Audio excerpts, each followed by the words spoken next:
ସୁବର୍ଣ୍ଣପୁର ସୁରେଶ ପରୀ ଦେବୀ କିଏ? ସତରେ କ'ଣ ମଣିଷ ବୋଲି ପଡ଼ୁଥିଲା ସୁରେଶ ପରୀଙ୍କ ପାଖରେ? ସତରେ କ'ଣ ପଛଘୁଞ୍ଚା ଦେଲେ ମା ତାଙ୍କୁ ଖାଇଯାଉଥିଲେ?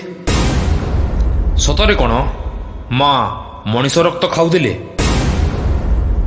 ସତରେ କ'ଣ ରହିଛି ମା ସୁରେଶ ପରୀଙ୍କ ଗୁପ୍ତ ରହସ୍ୟ? ଆସନ୍ତୁ ଜାଣିବା ସମ୍ପୂର୍ଣ୍ଣ ଖବର।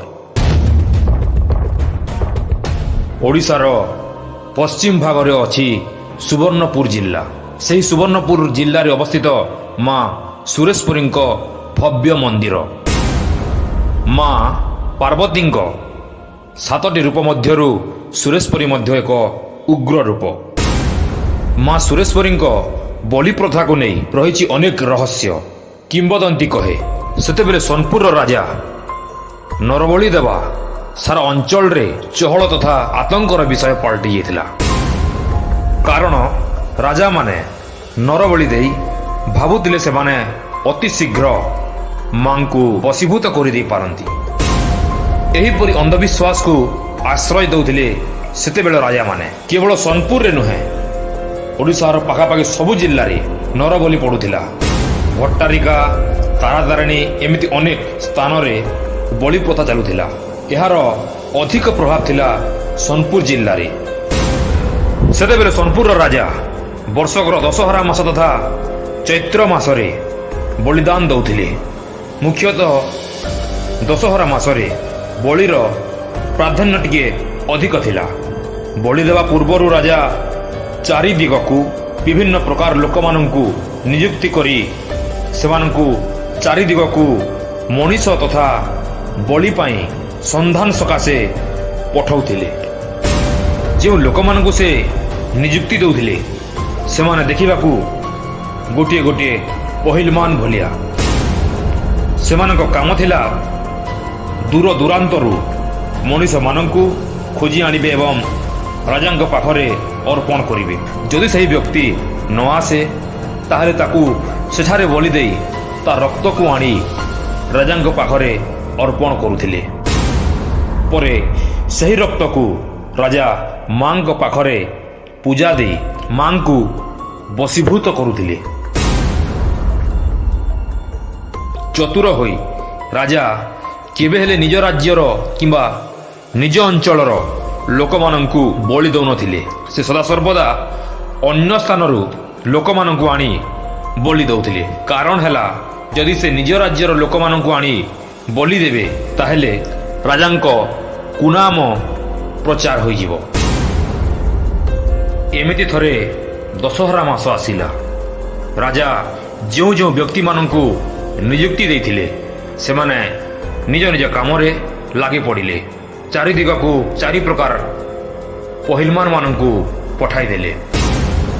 ଏପଟେ ଦଶହରା ମାସ, ଦଶହରା ଦିନ ପାଖେଇ ପାଖେଇ ଆସୁଥାଏ, କିନ୍ତୁ ସେହି ପହିଲମାନ ମାନଙ୍କୁ ମିଳୁନଥାଏ କୌଣସି ମଣିଷ କିମ୍ବା ମଣିଷର ରକ୍ତ। ଶେଷରେ ଯଦି ସେମାନେ ମଣିଷ ରକ୍ତ ନ ପାଆନ୍ତି ତାହେଲେ ରାଜା ସେହି ପହିଲମାନ ମାନଙ୍କ ମଧ୍ୟରୁ ଯାହାଙ୍କୁ ମଧ୍ୟ ଏକ ବ୍ୟକ୍ତିକୁ ବଳି ଦେବେ। କେବଳ ସେତିକି ନୁହେଁ, ସୋନପୁର ରାଜା କେତେ ଅଖାଡ଼ୁଆ ଥିଲେ ଯେ ସେ ରକ୍ତକୁ ଚାଖି ଜାଣିପାରୁଥିଲେ ଯେ ତାହା ମଣିଷ ରକ୍ତ ନା ଅନ୍ୟ କୌଣସି ଜୀବଜନ୍ତୁର ରକ୍ତ।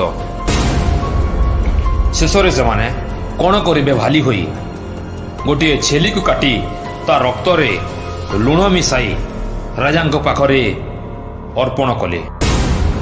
ରାଜା ସେହି ରକ୍ତକୁ ଚାଖିଲେ ଏବଂ ଲୁଣ ମିଶାଇଥିବାରୁ, ଲୁଣିଆ ଲାଗିଥିବାରୁ ରାଜା ଭାବି ନେଲେ ଯେ ଏହା ହେଉଛି କୌଣସି ମଣିଷର ରକ୍ତ। ପରେ ସେ ମାଙ୍କ ପୂଜାର୍ଚ୍ଚନା କରି ସେହି ରକ୍ତକୁ ମାଙ୍କ ପାଖରେ ଅର୍ପଣ କଲେ। ଏମିତି କିଛି ଦିନ ଗଲା। ରାଜା ବଳି ଦେବାର ପ୍ରଥାକୁ ସାରା ଅଞ୍ଚଳରେ ଲୋକମାନେ ବହୁତ ଭୟଭୀତ ହୋଇ ଦଶହରା ମାସ ପାଖେଇ ଆସିବା ସମୟରେ କେହି ମଧ୍ୟ ଘରୁ ଆଉ ବାହାରକୁ ବାହାରିଲେ ନାହିଁ। ସମସ୍ତେ ସନ୍ଧ୍ୟା ହେବା ପୂର୍ବରୁ ନିଜ କବାଟ କିଲି ନିଜେ ଘରେ ରହିଯାଉଥିଲେ। ପୁଣି ଦଶହରା ମାସ ଆସିଲା। ପୁଣି ରାଜା ପହିଲମାନ ମାନଙ୍କୁ ଚାରି ଦିଗକୁ ପଠାଇଦେଲେ। କିନ୍ତୁ ଏ ବର୍ଷ ମଣିଷ ଖୋଜା ହୋଇପାରିଲା ନାହିଁ। ଏପଟେ ଛେଳି ଖୋଜା ଆଉ ହୋଇପାରିଲା ନାହିଁ। ଠିକ୍ ଏହି ସମୟରେ ସମ୍ବଲପୁରରୁ ଗୋଟିଏ ଦହିବାଲା ସୋନପୁରକୁ ରାଜାଙ୍କ ରାଜଉଆସ ପାଖକୁ ଦହି ବିକିବା ପାଇଁ ଆସିଥାଏ। କିନ୍ତୁ ସେ ଜାଣିନଥାଏ ଯେ ସୋନପୁରରେ ଦଶହରା ମାସରେ ମଣିଷ ଖୋଜା ଚାଲେ ଏବଂ ଦଶହରା ପୂର୍ଣ୍ଣିମାରେ ମାଙ୍କ ପାଖରେ ବଳିଦାନ ପଡ଼ିଥାଏ। ଶେଷରେ ସେହି ଦହିବାଲାଟି ଯାଇ ରାଜାଙ୍କ ରାଜଉଆସରେ ପହଞ୍ଚିଲା ଏବଂ ରାଜା ତାଙ୍କୁ ଦେଖି ମନେ ଭାଲି ହେଲେ ଯେ ଏ ବର୍ଷ ତ କୌଣସି ମଣିଷ ରକ୍ତ ମିଳୁନାହିଁ।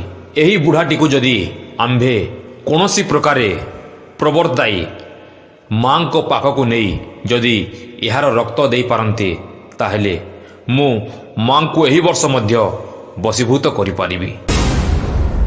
ଏହା ଭାବି ସେ ବୁଢ଼ାକୁ ଡାକି ତାଠୁ ଦହି କିଣି ତାଙ୍କୁ କହିଲେ, ହେ ଦହିବାଲା ବୁଢ଼ା, ତୁମ୍ଭର ଦହି ଆମ୍ଭକୁ ବହୁତ ପସନ୍ଦ ହୋଇଛି। ଆପଣ ଏହି ରାଜ୍ୟରେ ରହି ଏହି ବର୍ଷ ମା ସୁରେଶ୍ୱରୀଙ୍କୁ ପୂଜାର୍ଚ୍ଚନା କରିବାର ସୌଭାଗ୍ୟ ମୁଁ ତୁମକୁ ଅର୍ପଣ କରିବି। ଏତିକି କହି ରାଜା ସେହି ବୁଢ଼ା ଲୋକଟିକୁ ନିଜ ରାଜ୍ୟରେ ରଖିଲେ।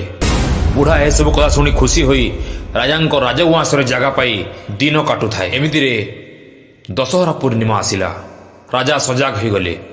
ସମସ୍ତ ସୈନ୍ୟ, ସମସ୍ତ ମନ୍ତ୍ରିମଣ୍ଡଳ ତଥା ପହିଲମାନ ମାନେ ଯେଉଁମାନେ କି ବଳି ଦେବେ ସମସ୍ତଙ୍କୁ ଡକାଇ ସେହି ବୁଢ଼ାକୁ ନେଇ ମାଙ୍କ ପାଖକୁ ଗଲେ ଏବଂ ସେ ପୂଜାର୍ଚ୍ଚନା ସାରି ବୁଢ଼ାକୁ କହିଲେ, ଯାଅ ତୁମେ ମାଙ୍କୁ ଦର୍ଶନ କର, ଆମ୍ଭେ ସମସ୍ତେ ବାହାରେ ଅଛୁ। ଏହା ଶୁଣି ସେହି ବୁଢ଼ା ଲୋକଟି ମାଙ୍କ ପାଖକୁ ଗଲା। ବାହାରେ ରାଜା ହୁସିଆର ହୋଇ ସୈନ୍ୟମାନଙ୍କୁ କହିଲେ ସେହି ବାହାର କବାଟଟି ବନ୍ଦ କରିଦେବା ପାଇଁ। ଏହା ଦେଖି ବୁଢ଼ା ଆଶ୍ଚର୍ଯ୍ୟ ହୋଇଗଲା। କ'ଣ ପାଇଁ ମୋତେ ରାଜା ଏକା କରି ମାଙ୍କ ପାଖରେ ଥୋଇଦେଲେ ଏବଂ ବାହାରେ ମୋତେ କବାଟ ବନ୍ଦ କରି ଭିତରେ ରଖିଦେଲେ। ଆଶ୍ଚର୍ଯ୍ୟର କଥା, ବୁଢ଼ା ଯେତେବେଳେ ମାଙ୍କ ପାଖକୁ ଯାଇ ମାଙ୍କୁ ମୁଣ୍ଡିଆ ମାରୁଥାଏ ସେତେବେଳେ ମା ସୁରେଶ୍ୱରୀଙ୍କ ମୂର୍ତ୍ତି ସେହି ବୁଢ଼ାଟିକୁ ଖାଇବା ପାଇଁ ଦୌଡ଼ି ଦୌଡ଼ି ଆସୁଥାଏ। ଦୂରରୁ ଦେଖି ବୁଢ଼ା ଆଶ୍ଚର୍ଯ୍ୟ ହୋଇ ଭୟଭୀତ ହୋଇଗଲା। ସେ ଚାରିଆଡ଼େ ଖୋଜି ବୁଲିଲା କୌଣସି ଏକ ମାରଣାସ୍ତ୍ର, କିନ୍ତୁ ତାକୁ କିଛି ମିଳିଲା ନାହିଁ। ପରେ ସେ ନିଜ ଦେହକୁ ଆଉଁସି ଦେଖିଲା ବେଳକୁ ଅଣ୍ଟାରେ ଭିଡ଼ିଥାଏ ଦହି ଫେଣ୍ଟୁଥିବା ସେହି ଦୌଡ଼ିକୁ। ଯେହେତୁ ସେ ଗୌଡ଼ ଲୋକ ମନେ ମନେ ତାର ଇଷ୍ଟଦେବୀ ସମଲେଶ୍ୱରୀଙ୍କୁ ସୁମରଣା କଲା। ହେ ମା ସମଲେଶ୍ୱରୀ କହୁଥାଏ, ହେ ମା ସମଲେଶ୍ୱରୀ ମୋତେ ତୁ ରକ୍ଷା କର। ଏପଟେ ମା ସୁରେଶ୍ୱରୀଙ୍କ ମୂର୍ତ୍ତି ଦୌଡ଼ି ଦୌଡ଼ି ଆସୁଥାଏ। ସେ ଆଉ କିଛି ନ ଭାବି ନିଜ ଦୌଡ଼ିଟିକୁ ଧରି ଯେତେବେଳେ ମୂର୍ତ୍ତିଟି ତା ପାଖକୁ ଆସିଲା, ତା ଦୌଡ଼ିକୁ ଧରି ସେହି ମୂର୍ତ୍ତିର ଗଳା ପାର୍ଶ୍ୱରେ ଦହି ଫେଣ୍ଟିଲା ଭଳି ସେହି ମୂର୍ତ୍ତିର ଗଳାକୁ ମଧ୍ୟ ଫେଣ୍ଟି ଦେଲା ଏବଂ ମୁହଁରେ ଉଚ୍ଚାରଣ କରୁଥାଏ, ତୁ ସୁରେଶ୍ୱରୀ ମୁଁ ସମଲେଶ୍ୱରୀ, ତୁ ସୁରେଶ୍ୱରୀ ମୁଁ ସମଲେଶ୍ୱରୀ। ଏମିତି ଅନେକ ଥର ଉଚ୍ଚାରଣ କରୁଥାଏ।